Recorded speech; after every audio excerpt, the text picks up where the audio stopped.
congofrance.com. Biso na bango, bango na biso na bango. Ekara molai. France.com, site ya solo masolo ya danger, masolo ya kitoko. Congofrance.com. Alors bonjour à vous qui nous suivez en ce moment. Si c'est la journée, bonjour. Si c'est le soir, bonsoir à vous. Tous les téléspectateurs de Congo France qui sont toujours à brancher entre de suivre Sarah Ramazan la Chanel, toujours là pour vous servir. Avec le grand boss Josué Didi Dipumba. Voilà. Émission dans Lelo, je reçois Innocent. Non, lui il est plus innocent, Inosbi. Donc voilà, je reçois Inosbi. Il va se présenter lui-même encore pour que vous le découvriez encore une fois. Bonjour, oui, bike innocent balu meza kombonanga, Inosbi pesa non de scène nanga, donc nyoso anezanga. Ouais. Mais surtout na ba YouTube kuna boko marande mingi, soki oche innocent balu me oche pe Inosbi po Inosbi ndeza na ba résultat ebele. Na internet, donc ce que la concert na ko sala ba tournée donc toute l'actualité quoi. Comment tu vas? Ça va, je suis content. Talaraka ngana Sarah Ramazani Congo France qui toque. Est-ce que vous avez ma micro vous avez ma kermesse?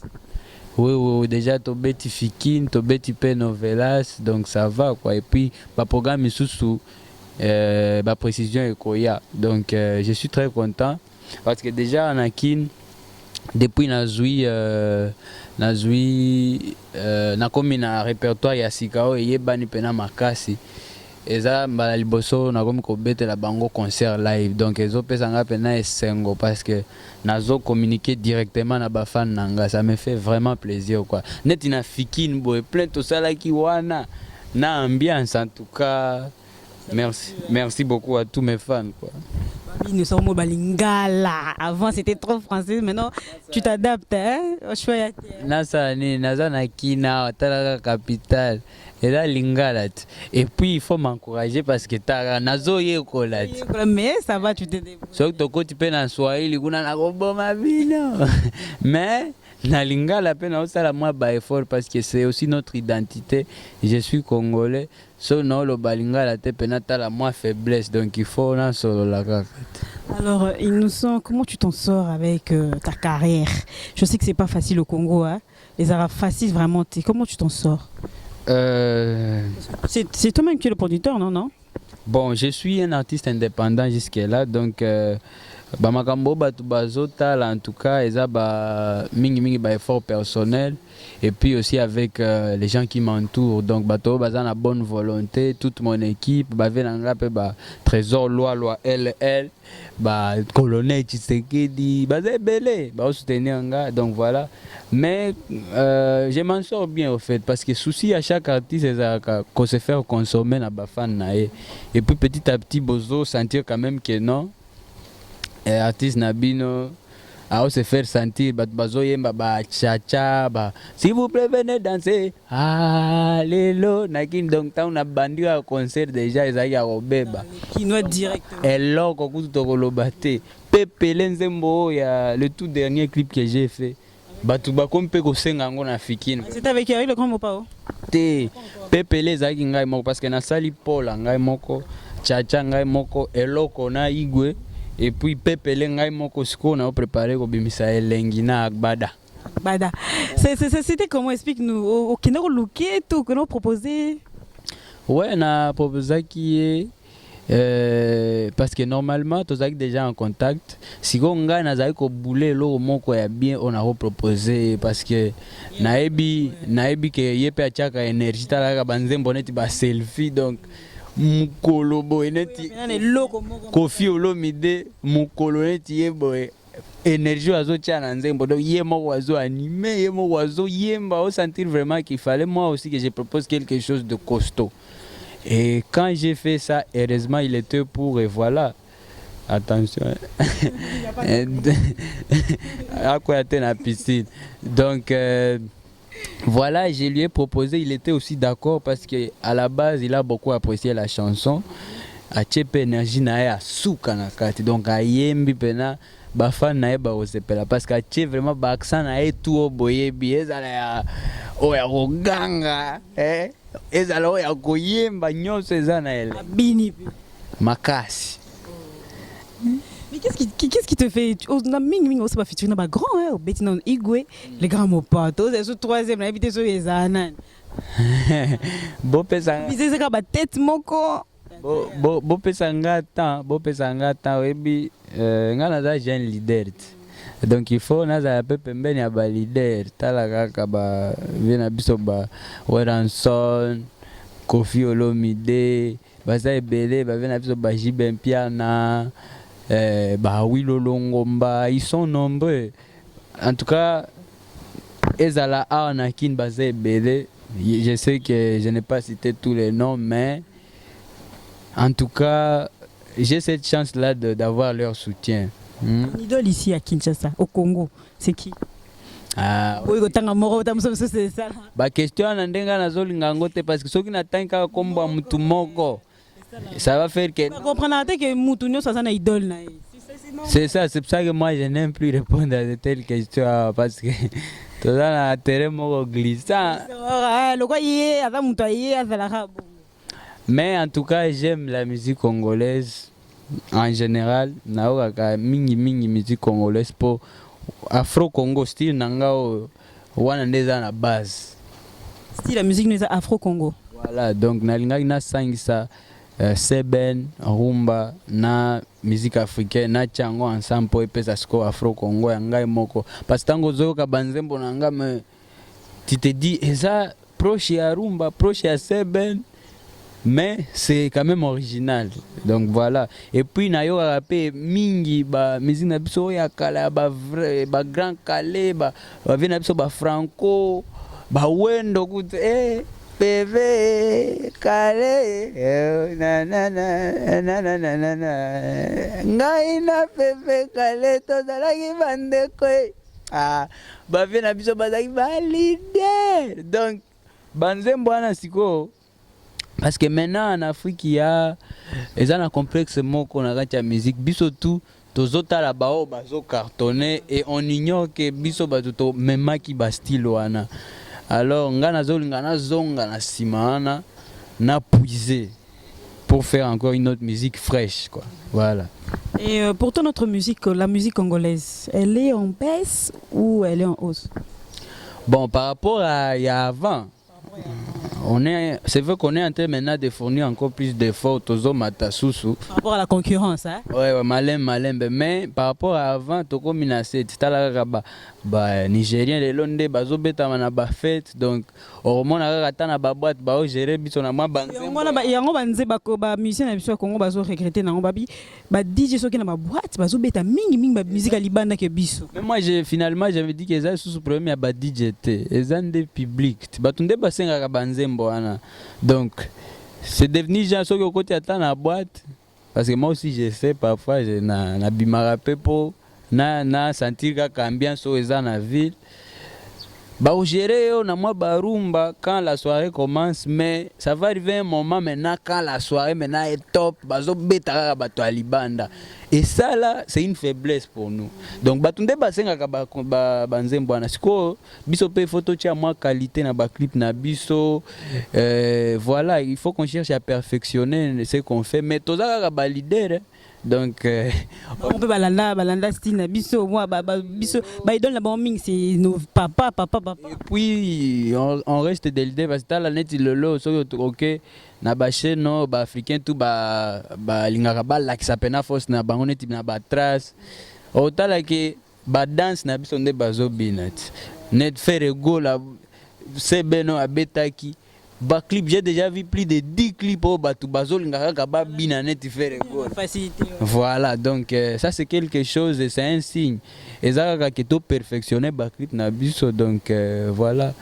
La dernière fois j'avais regardé sur France 2 je pense. Ils sont en train de parler de la musique, musique africaine en gros.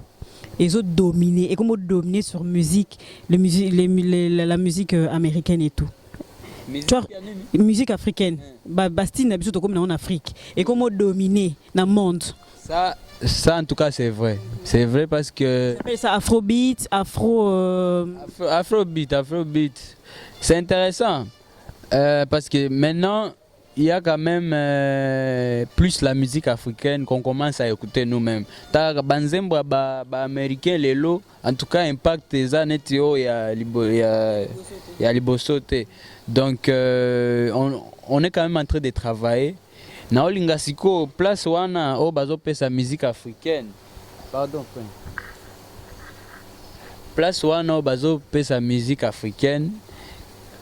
Bah congolais peut bazoa moi pourcentage makasi parce que aujourd'hui c'est vrai on parle de musique africaine elles ont s'imposé mais quand tu vas écouter on sentira que sous bas Nigérien baza qui na 80%. Mais c'est facile pour eux parce que eux ils parlent anglais. Mais ce que photo s'imposer vraiment makasi. Mais bah ivoirien peut baso la na français. Mais les lots quand même on sentir que quand les gens veulent s'amuser, ils ne vont pas manquer dans les playlists et tout. Donc voilà, ils ont problème na bango te. Ils ont ba effort bazo fournir. So yo tali ba clip na bango vraiment. Banzembo kuto ça danger te. Ce sont les clips qui attirent les gens et puis après nzembo pe ta la répétition. Ils ont fait ça, ils ont fou la nzembo. Comme coller la petite.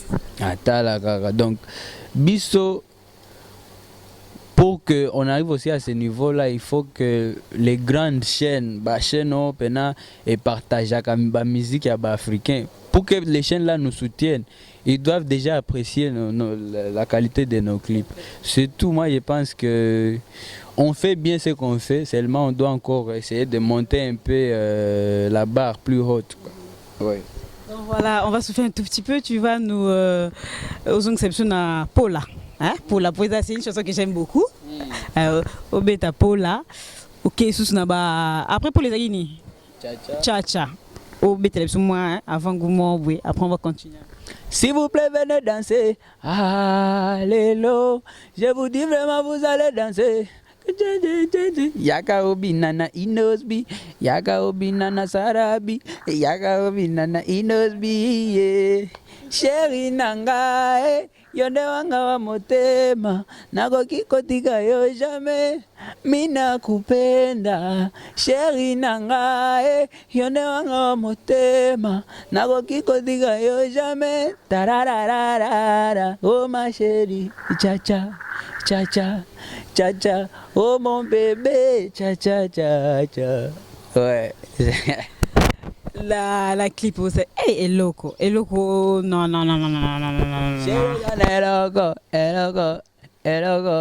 Eloko, njatono chitoko, je m'appelle Inosbi, jeune leader yamboko boyebi. Tu t'appelles jeune leader. C'est toi-même qui t'es donné ce nom ou en tout cas on est jeune leader? Jeune leader, ouais. Jeune leader, ça s'explique déjà. Et ça concept moi quoi appeler ba jeune peut pas se faire remarquer parce que les lots na ba difficulté belé tal net na musique les lots en Congo, il y a pas beaucoup de jeunes qui sont très visibles. On a beaucoup de talent. Voilà. Ah na Congo talent ils ont loko pamba. Hello pamba. Grave. Donc voilà, on a beaucoup de talents ici et le problème est que les jeunes ont une visibilité. Na bamboga misusu, c'est les jeunes qui sont plus en avant, mais et pas na biso toza mike. Donc si je vous pose même la question si comme là maintenant je ne sais même pas dans quelle génération je peux me positionner tellement les jeunes en tout cas ils ne sont pas très visibles quoi. Alors on va parler un peu de ta carrière en fait. Obi Ozobi Sanzembo na le grand Mopao. C'est un album, c'est ça? Obi c'est un single. Et quand tu as album na yo? Oui, Banzembo a tout et configuré dans l'album Nanga. Mais je ne suis pas encore prêt à annoncer l'album. C'est vrai, je suis en train d'y travailler, d'y penser aussi pour ebima bien. Na lingite na se pressé pour tant na obimisango za sous ba doute, ko changer ba date chaque fois non. Je veux que ça soit quand même bien fait, je veux que ça soit fait de la meilleure façon. Siko single oyo ya Elengi, Inosbi fit Koffi Olomide. Yango pe ekobima na vitesse nango donc nalingaki ndenge nga naza na producteur te nalingaki ebima yango moko po bato napesa yango chance. Voilà, napesa yango chance eyokana en répétition parce que comme on a fait la même chose avec les autres singles et voilà. Mais après ça, on va voir, ça va dépendre. Mais je suis en train de penser aussi faire un album proprement. Mais nga nalingi kaka tango kobima ezali solo pena ya continent ya Kinshasa kaka te. Voilà. Ça t'a fait quoi? Il y a un concept de Lélé, bazo bina, bazo sepe, la bayambi opene. Ça t'a fait quoi? Ça m'a fait énormément plaisir. Oyebi ba image joana eza ba image oyo elobaka ngo moko. Ce qui est intéressant c'est que nazaki nasuka à chaque concert, nazaki tourner mobimba na Europe wana mingi na Hollande. Donc na fin à chaque concert nazaki kocha drapeau nanga ya Congo. Donc c'était vraiment ezaki ba image moko na eza na émotion mingi. Donc j'étais très fier de ça et ça a montré aussi une force comment un jeune artiste congolais pouvait faire bouger plus de 100 000 mindele boy baocha 200 000 maboko likolo. Donc eza impact moko makasi, voilà quoi. Donc c'est parmi aussi tes rêves hein que comme Non, on est rêve eza nango makambo yaka et puis ekoya. Tu sais les images là, ce sont des concerts, eza neti na obeta pe na fiki na sali plein moko wana net to sali samedi passé. Donc voilà, ce sont les images qui sont là et qui vont encore se répéter dans ma carrière parce que c'est la même chose. Tu as artiste, Kobete la Congolais concert, c'est la même chose que ceux qui invité en Hollande, na ba événement na bango à minene, et ça qui coûte indépendance na bango mais na yes qu'on a drapeau à Congo. Donc on sentir que le 30 juin ils ont s'imposé dans les 5 mai. Donc voilà. Et parmi tes comment dire on peut dire ambition. Place aux anaposo comme la musique. Je sais que vous avez un rêve et belé. Parmi tes ambitions, place aux anaposo comme. Pourquoi tu n'as pas de balete? Place au pénal bique ah nande za bueno. Na komi penda. Te ngana komite. Mais souci nanga ezaka na ba quelques années o ekoya na ko mapena leader la musique africaine donc na niveau mosusu parce que je sais que tout est possible. Le secret c'est seulement le travail et la stratégie et surtout être entouré aussi de bonnes personnes qui comprennent la vision. Donc souci nanga est là vraiment na ba quelques années on a comme appena vrai leader et puis au père benda baleki nae parce qu'au fait souci nanga lelo ezate que na tikala kaka Innocent Balume Inosbi jeune leader ye moko kaka liboso tout ça souci nanga ikoza pe soki na komi na niveau ya bien quand il y aura tout en place et puis ba moyen pe na benda pe moi ba artiste misusu ba talent misusu po to lakisa ke Congo eza na force tranquille donc ba talent eza loko pamba wana nde souci nanga na jamais na ko banga pe baleki misusu ba mata po souci nanga comme je l'ai dit jeune leader eza pona ko appeler ba jeune ka ko se faire remarquer ouais. Je ne sais pas si tu as des concerts ces derniers temps et tout. Vous avez un programme de concert? Programme, je pense que je vais donner d'ici là. Tous en moi, date, il faut te confirmer, kaka. Mais déjà, nauti na lobi nauti ko beta fikin, nauti ko beta pena kermes novelas. Donc, programme sous sunde na oya ko confirmer d'ici là. To bato balingi baye ba nani actualité nanga en direct ba ko kende na Facebook nanga officiel Inosbi eza page moko vérifier ba Innocent Balume ba Inosbi baza ebele na Facebook mais eza ba compte moko mike donc c'est pas moi mais na osenga ba fan nanga tout ba kende ko aimer page nanga Inosbi donc eza na majuscule INNOSS''B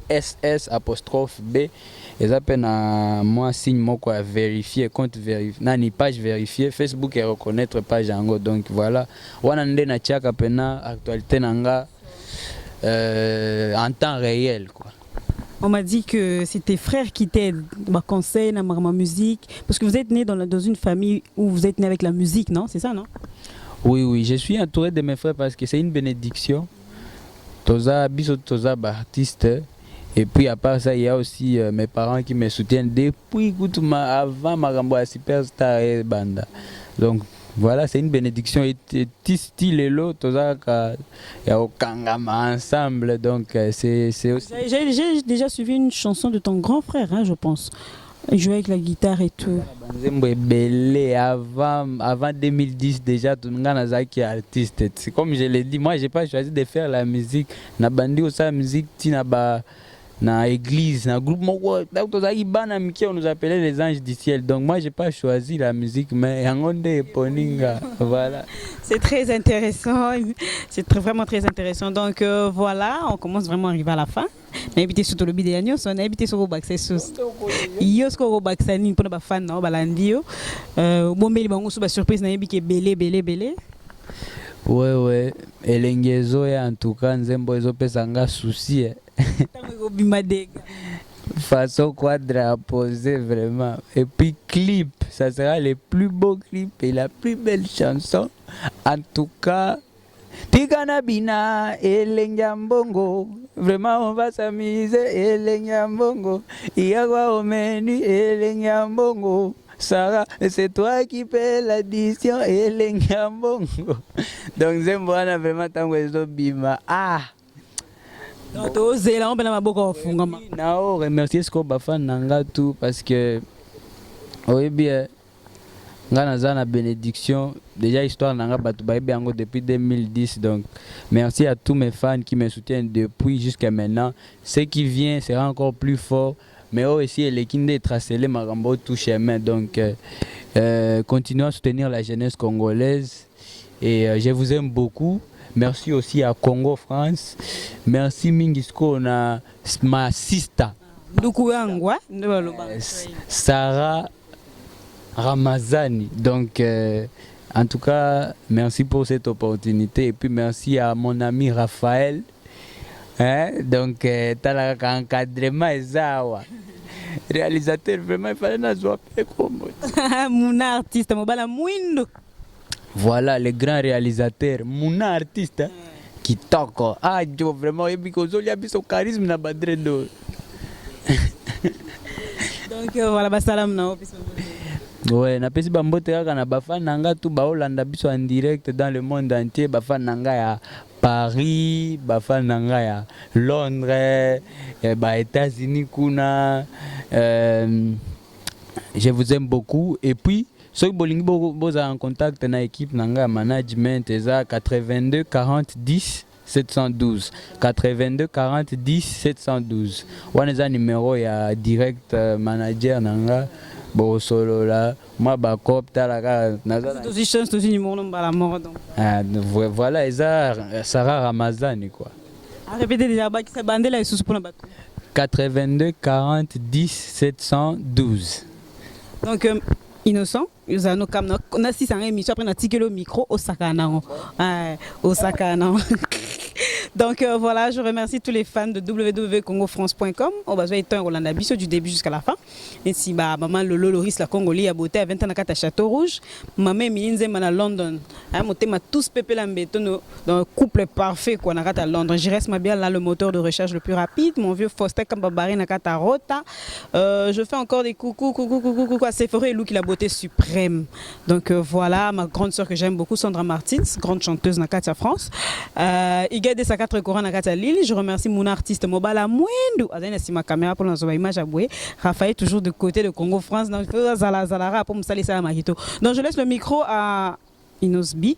ACP Sabino na banzembo na oeningisa na obete la bango akapela elengisco bayaya lelo nde lelo egoyinda musique sana c'est boye bisa DJ Amatissa les filles sont sexy faut pas blaguer bien sapé bien parfumé c'est pas pour rien on va assumer on va animer on va dépenser envie de s'éclater. Hello baby, come to me. Show me what I want to see. Elengyambongo. Tigana bina elengyambongo. Vraiment on va s'amuser elengyambongo. Y'a quoi au menu elengyambongo. C'est moi qui fais l'addition elengyambongo. Congo France biso na bango bango na biso na bango ekara molai France.com site ya solo masolo ya danger masolo ya kitoko CongoFrance.com